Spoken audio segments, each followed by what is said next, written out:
Do I look sexy? Some would say that, yeah. What do you say?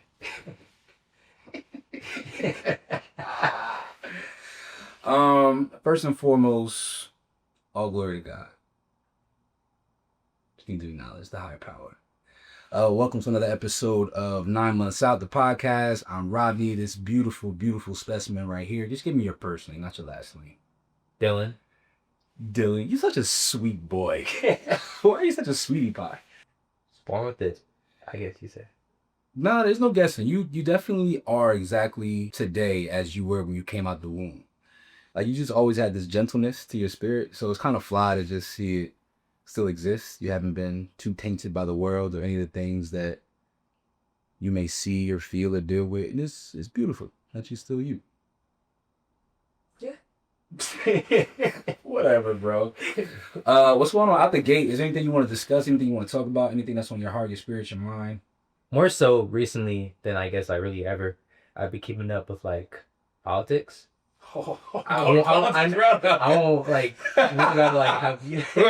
I didn't give you no rules. I don't know. It's like weighing on my heart more than like it ever has. I guess because I never really cared for it before, honestly. But like every like new headline I read or like whatever I see, it's just like, damn, really? Like it's a lot going on in the world. I told y'all he cursing, by the way. What in particular this week? Every day there's something. Is there something that stood out this week? Something that's seen around like the No Kings protest that happened this week. Some things I read that was like so stupid. Like, well, what part of that? Because there's some who, what part of that is stupid to you? You can't make a statement like that and not have something to back it up. And don't be no hoe. Don't bite your tongue, champ. That's not what we raising. They were saying how, with the No King part of it, Trump's not like, how Trump isn't really like a king. How you have the freedom of speech or like the freedom to say a lot of things. When, as of recently, Trump said, "I took away the freedom of speech." Is that not, if obviously not an actual king, yeah, of course, but how can you see that and not think, oh, that's like, I don't know, king adjacent? Or like, in that vein. At this point, it's too late. It's not even a year in, and we got a long way to go. So at this point, we have to figure out how to survive it. I have to care about politics because it affects my world. It affects you. It affects me. But I also need to just, at times, just compartmentalize it, tuck it away, and think about how you and I would make it. I can't give too much brain power into it until it's time for the midterm elections. And then I will encourage those out there to vote with their heart and with their mind. Like, I feel there's no, like, it never feels like there's a right person. There's a better person to vote for, but never like a right person, you know? There were a lot of people in the last election who had that same mentality. It's the only reason I'm giving you pushback, because there were a lot of people who had that same exact mentality. And then they were like, well, there's no real big difference. And it's just like, yeah, there was a big difference. Like, big ass difference. I want to get the hell away from politics. But I do want to talk about some things or I want to ask you some questions that I think a lot of my generation wonders about your generation, because we are very different. Y'all are okay being in your rooms, being on your phone, using technology or whatever.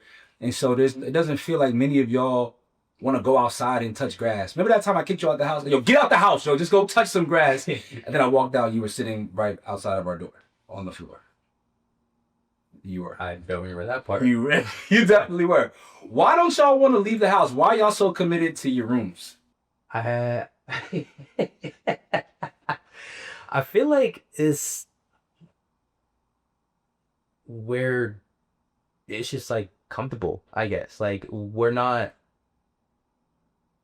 we never feel like we're missing out on much, I think, because of social media. We never feel like we're like missing out too much. It's like, we see a party online, it's like, oh, dope. But it's like, we don't really trip about stuff like that as much. At least I don't.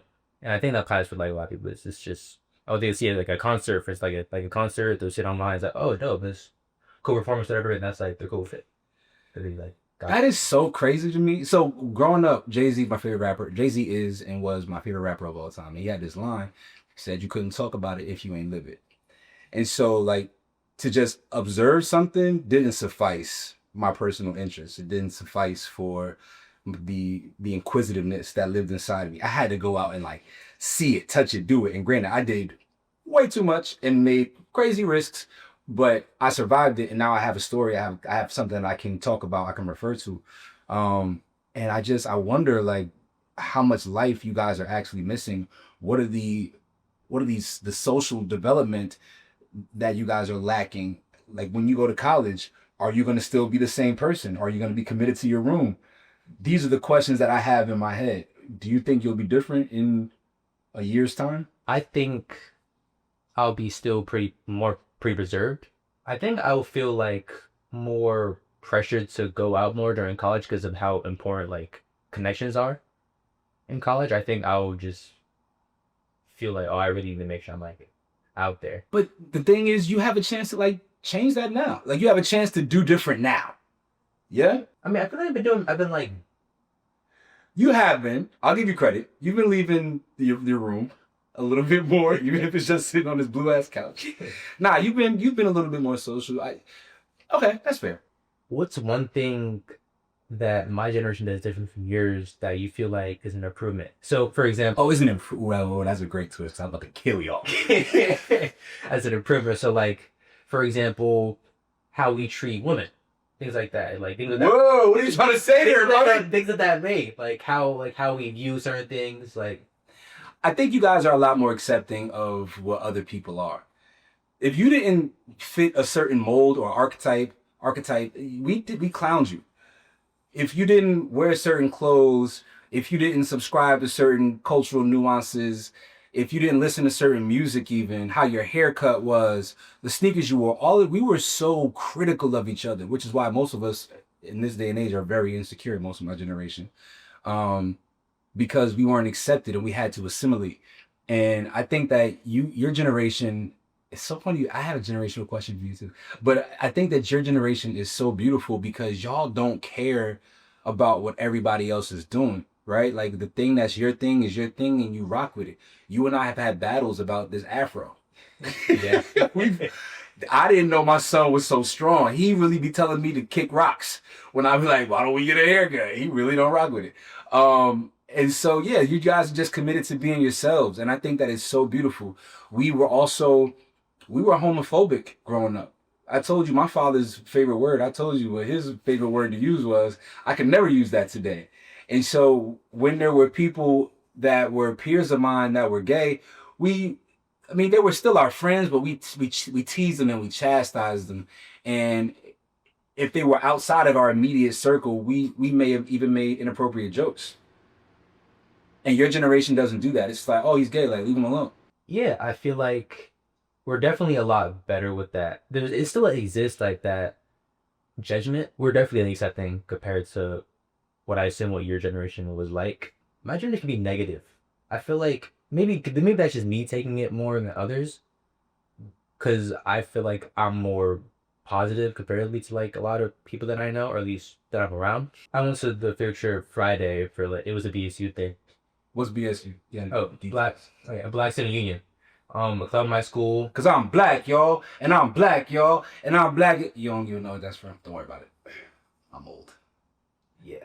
So, went on the BSU trip last Friday. It's another school, other schools, like, we were just doing whatever. Everyone was just, like, judging other people. So, someone at my school was like, that guy looks homeless. Or, like, he looks broke, or things like that. And, like, and people be judging. And, like, so, Isabella, my best friend Isabella, she's kind of judgy. And it's like, it's Is fine. she really? Is she judging? She be judging.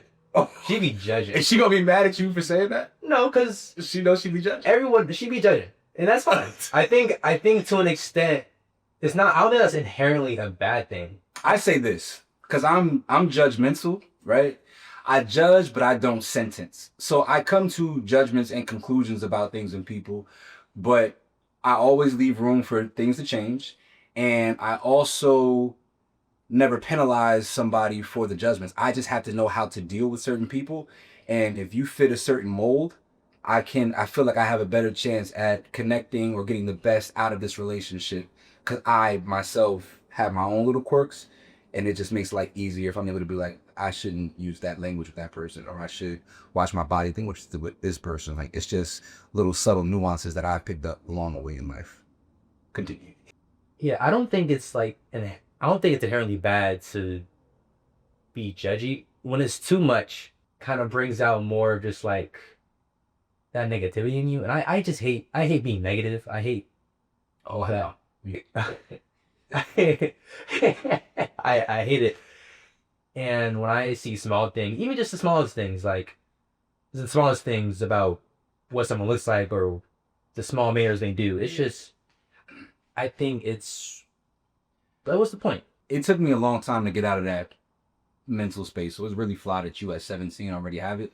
I am so accepting of all and any at this stage in life because I realize we're all different. We all have different preferences. We all have different desires, different likes, different aesthetics, different cultures. Even if you're black, it doesn't mean you're black a specific kind of way.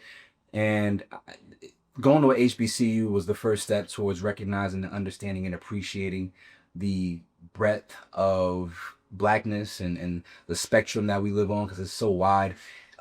But there are a lot of people who still, like, sometimes I feel like even me and what I do for work, if I don't show up dressed a certain kind of way, I get perceived a certain kind of way. It's almost like if you don't have, people don't want to give you. And so sometimes it's when I talk to you about the presentation thing, right? Like how we show up, like we talk about that because I know how people's brain works. And so I never want you to be judged for anything other than the sheer brilliance of who you are. But unfortunately, sometimes we present ourselves a certain way, certain people can't see beyond that. And I never want you to have to, it's tough. I don't want you to have to adjust to people's expectations, but I also don't want you to miss out on opportunities or be overlooked because of how you show up aesthetically. It's a catch-22, and it bothers the heck out of me. We talk about it all the time. Yeah. Like all the time. Like, can you put some clothes on? Do you want to iron those pants? Do you want to iron them? I'd be ironed. I'd be ironed. What's this IB stuff?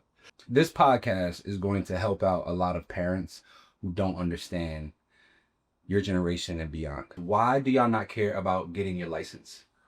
What the hell is this about? Why do we have to force y'all to want independence and freedom? I think that was more of a me thing. No, it's not, bro. I have so many friends whose kids who are about your age are so nonchalant about getting their license. They do not care. We all complain about it. It's mad annoying. I want you to go to the store for me. It's definitely different for different people, so I can't really like speak on everyone. For me personally, it was more of like we talked about. It's more of the fear of driving itself that really psyched me out. It just like, it's on me to like, if I messed up, then like I'll be over me or someone else that really like that scared me. But for other people, I can't really pin it. A lot of my friends are pretty active about getting their license and permit and whatnot. So what race are these kids? Oh, I'm like about to out himself. You got a black one? Yeah, okay. I got a couple black that I know getting the license. Yeah, a couple black. You would say blacks, I would have had to kick you off. The blacks. Couple black kids. Is that crazy? Yeah. I think you're good. I don't know. A lot of Hispanics. All Hispanic. Some white. Kind of mostly all of the above, more or less. Yeah, it's a thing, bro. I don't know if y'all feel like Uber is just so sufficient.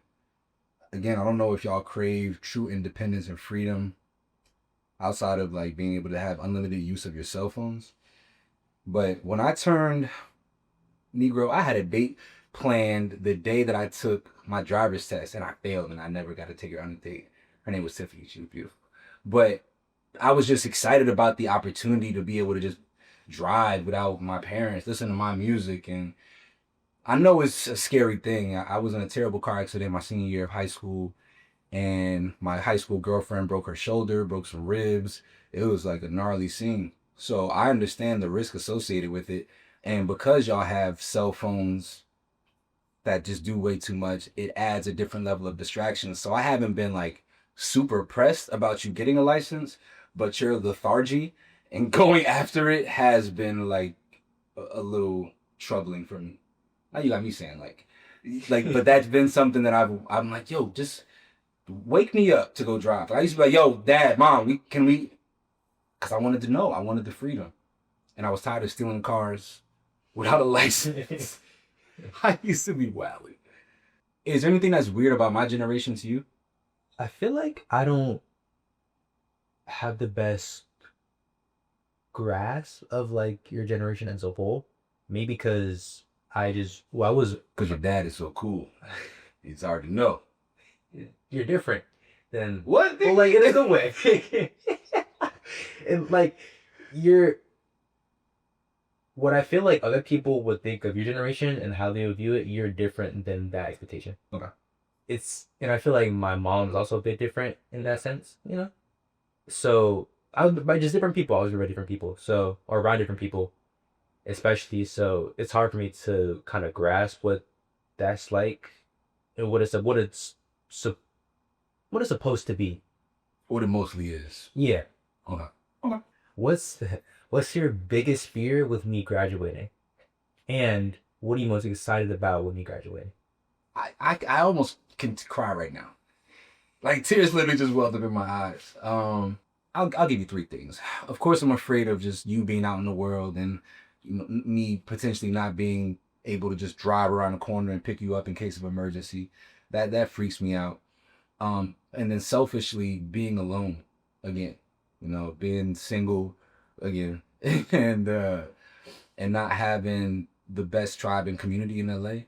You leaving leaves a gaping hole. It's just like when Josh left. I remember I cried like for a month straight because you guys really made that kind of impact on me. So that's the second thing. And then third, I don't really know who I am anymore outside of being a dad every day.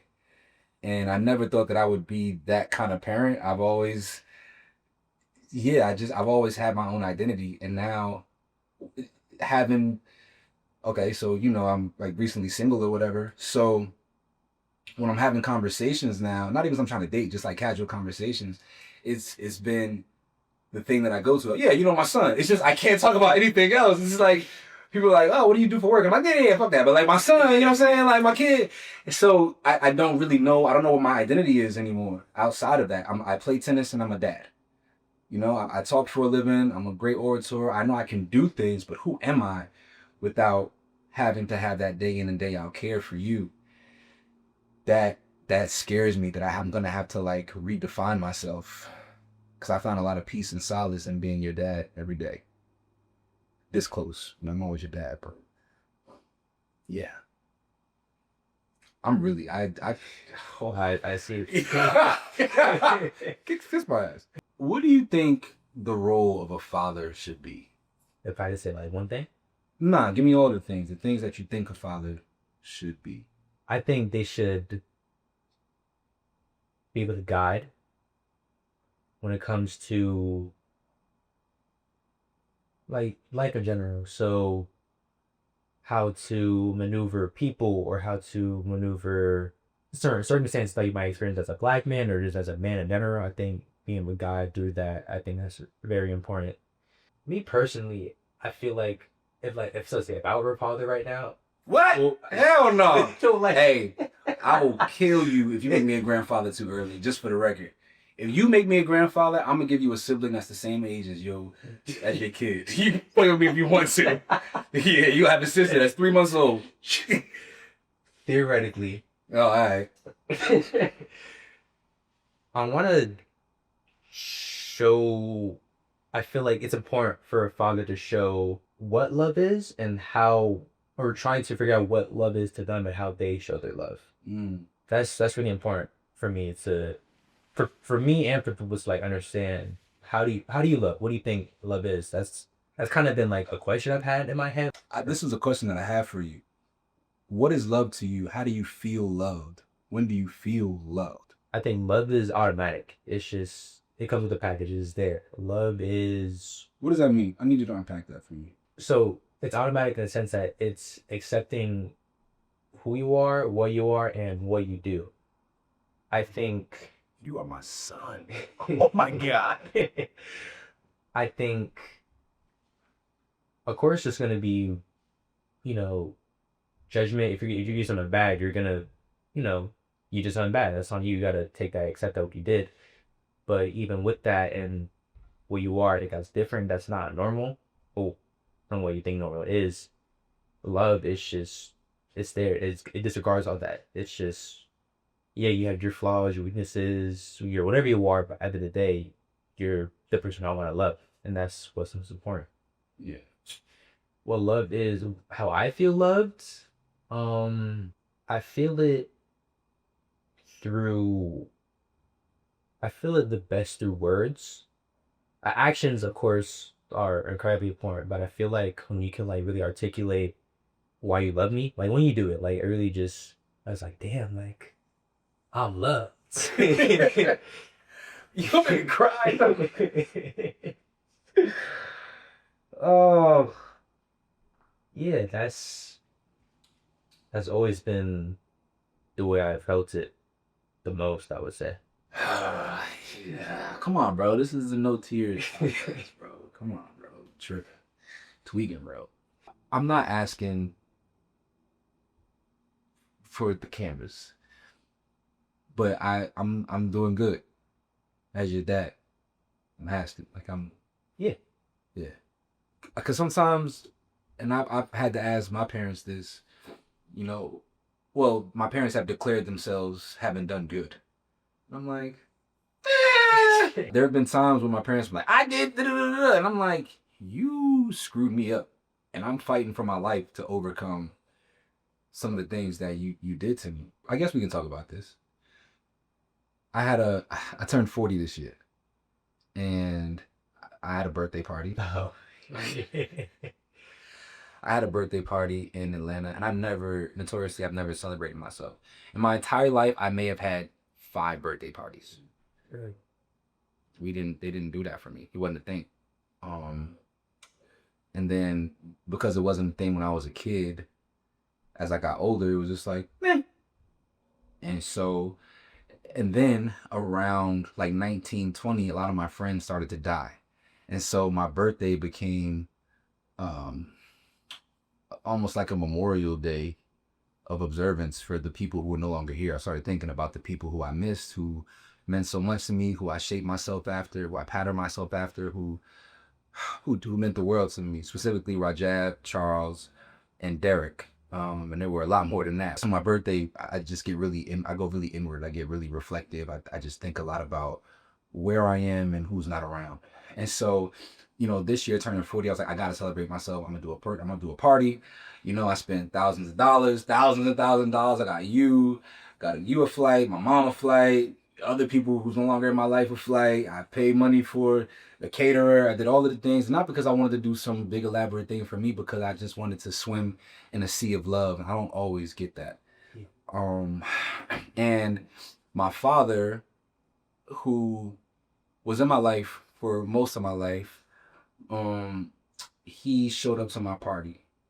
Backstory, over the last 8 years, I guess it is now, I haven't really spoken to my father. We had an incident, and my father for my whole life was always he's really destructive. That's how I describe it. And really hurtful and harmful. You know, I saw a lot of things that we'll talk about later on, but I experienced a lot of things. But for my 40th birthday party, he showed up uninvited, unannounced. This party wasn't even actually on my birthday. So it was days later. So him coming there wasn't like really a me thing. It was because he was like, oh, people are doing something and I'm just going to show up. It was a thing. And I you know, I could fill in some things, and I let him stay, right? Yeah. I let him stay. I told him, it's funny, when my boys recorded the video when he walked up to me. My friends are assholes.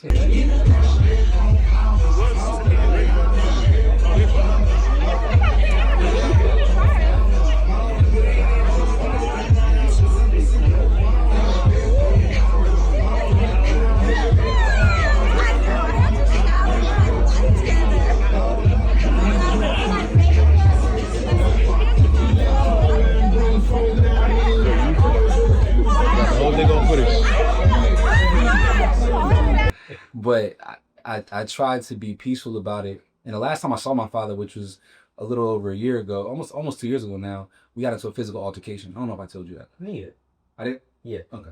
So so going from that to now, you showing up at this celebration that I'm putting on for myself is crazy, you know. But I let you stay because I wasn't trying to be hateful, and I just didn't have it in me to just be anything other than love. And then at the end of the night, while I'm taking pictures with my mom and my sister, he asked for a picture. You were right there. Yeah. And he asked for a picture, and I couldn't do that. I couldn't muster up that level of phony. I couldn't fake it. So I was like, nah, I'm good, man. And walked off, and then I heard him saying some things to you, just about, oh, grandson, I love you. I'm gonna do all the things for your grandson, and I'm so. And it reminded me of all the promises that he made me when I was growing up, and the ones that broke my heart, and the false hope and the false dream, and I couldn't take it. I couldn't take him saying it to you, and I intervened, and I was like, don't call him your grandson again. For 8 years, you hadn't called, checked on nothing. And then from there, we went super left. He threatened to kill me. I'll Marvin Gaye you right now. I'll shoot you, you bitch. He said that, right? I remember him saying he was gonna stab you. I remember that. Okay. Yeah. Shoot, stab. He wanted to unalive me on my 40th birthday. You were standing right there. And I've always told you about some of my experiences with my dad. What was it like to see that up close? It hurt, man. It hurt a lot for me, cause I mean, of course, knowing like what you told me and all that, I always knew he wasn't at the very, very least perfect. He had a lot of flaws, but him being my grandfather, I had love for him still, because even beyond that, when I was with him when we were younger, when I lived in New York, he still, he bought me things, he treated me good. I did feel love with him at that point. Um, and he didn't really call me his past like 8 years, but at that I still had like that holding on love for him, and seeing that pretty much broke it. It was I never seen that, at least in person, from like anyone in person before. From that's like that close to me, it was like it was different.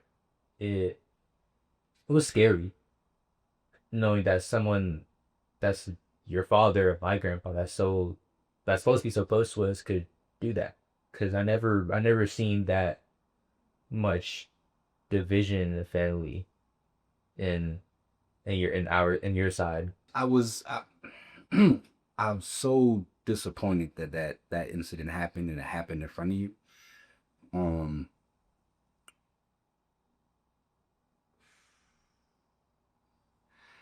my relationship with my father is the reason why I try to be such a great father to you. I've told you that for a long time. I really just don't want to repeat that cycle. My father and his father had the same kind of relationship, and I'm not doing that. I'm not doing that with you. Even if we never had a chance to do this and live together, I was never going to allow our relationship to be that. Because I'm not that. And it's something that years ago I had to make a decision about. I really had to make some decisions about the kind of man that I wanted to be, about the kind of father that I wanted to be. And a lot of my choices and decisions are predicated on what it is that I wish that I had. I wish I had somebody that could be honest with me, but also do it in love and give me the other side of the coin. And I'm special and I'm spectacular in many ways. And I never forget. I tell you this all the time. My father told me to go work at Wendy's. And man, yeah, go be a manager at Wendy's or something.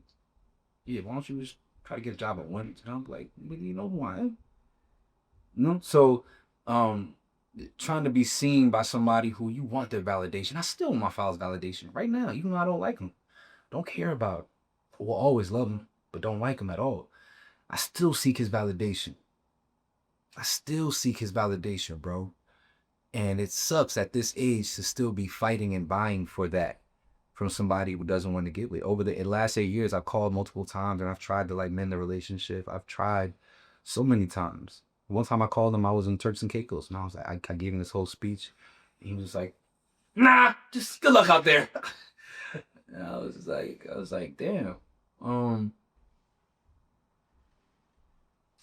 It's whack, man. It's whack. And I'm still really sorry. You hugged me. You never hugged me like that before. You never hugged me like that before. You didn't want to let me go. And and I needed that at that moment. So it was fly. But I tell you, like, if that happened right then at that moment with all them people around there, just imagine, you know, 9, 10, 11, 12 years old, little Rodney in the house with his dad, you know, by myself, trying to, people be wondering, like, why you like this? Why you like that? I'm like, you should see what I had to deal with. I just don't look like it. I don't come off like that, but I survived some, like, ill stuff. Um, Pivoting from that. Oh my gosh. So when it comes to my friends and my peers, that's been a little bit of a thing during my high school year at the very least. What what would you want my friend, what would you want if I had a best friend that you wanted, what would you want them to be for me? And what are you afraid of a friend being for me? Whew. I would want them to show up for you. And I think that is a really ambiguous statement, and it can mean a lot of things, but I don't know that your generation knows how to do friendship other than like text message and social media check-ins. Um I would want your friend to come be at your house and hang out. I want to know them. You know, like my best friend growing up, his name was Eddie. He's your godfather. You don't really see him much, but um, his parents knew everything about me, and likewise, my parents knew everything about him. It's just, you know, we were like real family, and so I think it does bother me that you don't have a friend. I mean, I know Isabella, of course, but like I don't know all of your friend group, and I don't know how y'all celebrate each other, you know, for your birthday. Remember I told you, like, for your birthday, I wanted you to do something. I wanted you to be in love. I wanted you to have people show up for you. Those things matter. And that's what I want for you. You know, they don't have to be anything other than loyal and uncorrupt. I don't want you to be around corrupt people morally, and all of that, but I do want you to have healthy people around you, healthy relationships around you that uplift you and remind you of how special you are. That's what I would want for you in a friendship. Not some people who flighting here today, gone tomorrow. Like I want you to have like solid people that I got friendships over 30 years. Oh yeah, I got friendships over 30, damn near over 35 years. You know, and we did stuff though. We went outside and we, you know, like we got robbed together. Some of us might have robbed, you know, whatever. Like we did things, and we're not all proud of all the things, but we're proud of where we are now. Having real life experiences cultivates true friendship. So we'll stop here. Okay. Yeah, but a couple people complained because I had my feet out the last episode. And guess what I have going on again today? No pedicure, and my feet are out again. Kiss my butt, okay? I like having my toes out. It's my home, not no studio. And if Dylan wasn't here, I'd probably be butt naked because I'm a nudist. You, No, I know you do. It's just yeah. Sometimes I peek my head out of my room like, is this Negro? And I tiptoe into the kitchen butt naked. I just don't want to put clothes on, bro. That's the one thing. That's the one thing I won't miss is not being able to walk around my house naked. you have fun with that. I wish you that level of liberation and freedom, brother. I can't go naked. I don't know. It's too much. You got a lot going on? What you been doing? What you mean? I don't know. It's just That boy said he heavy. No, you wild, son. You're crazy, dude. You're crazy. All right, let's get out of here. Rest in peace, D'Angelo. All glory to God. Thank you. Thank you to my son. Thank you to God for giving me my son, for the opportunity to steward your life, man. It's the most important work of my life. So And thank you for pushing me to do this with you. It's did I push you? I just asked, and you said, I mean, I'm not mad at that. well, you've been very. I really wanted to do it, and I appreciate it because I've still been a lot apprehensive about it because whatever, but but I feel good about it, and I'm glad that we're doing it. Okay, it's good. Pause. Yo, I say this, and we'll get out of here. For you to find your voice is very important. And this is the first time I've ever seen you use your voice in this way. And so it's healthy, it's progressive, and it is a step in the right direction for the evolution of who Dylan is. So I celebrate you for doing something new, challenging yourself.